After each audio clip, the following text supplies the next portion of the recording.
BNP ও জাতীয় রাজনীতিতে ফরিদপুরের দুই কিংবদন্তি ছিলেন কে এম ওবায়দুর রহমান ও চৌধুরী কামাল ইবনে ইউসুফ।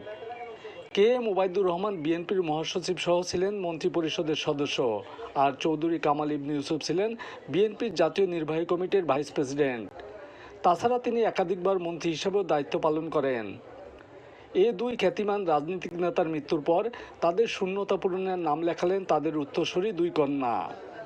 ত্রয়োদশ জাতীয় সংসদ নির্বাচনে ধানের শীষ প্রতীক নিয়ে ওবায়দ কন্যা শামা ওবায়দ ইসলাম ও কামাল ইউসুফ কন্যা চৌধুরী নায়েব ইউসুফ বিপুল ভোটে বিজয়ী হয়েছেন। ফরিদপুর ২ তথা নগরকান্দা সালথা উপজেলা নিয়ে গঠিত এ আসনটিতে বিপুল ভোটে নির্বাচিত হন বিএনপির ফরিদপুর বিভাগীয় সাংগঠনিক সম্পাদক শামা ওবায়দ ইসলাম। দ্বিতীয়বারের মতো সংসদ নির্বাচনে অংশ নেওয়া শামা ওবায়দ ইসলাম প্রথমবারের মতো বিজয়ী হলেন।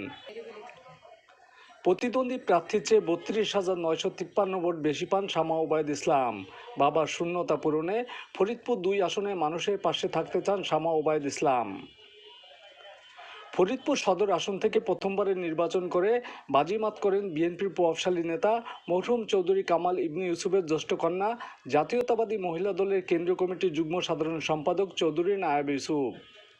এই আসন থেকে তিনি প্রতিদ্বন্দ্বী জামায়াতের প্রার্থী থেকে ২৪,৪৩০ ভোট বেশি পেয়ে নির্বাচিত হন। দুই কিংবদন্তি রাজনৈতিক নেতা কে এম ওবায়দুর রহমান ও চৌধুরী কামাল ইবনে ইউসুফের কন্যাদ্বয়ের কাছে ফরিদপুরবাসীর প্রত্যাশা অনেক।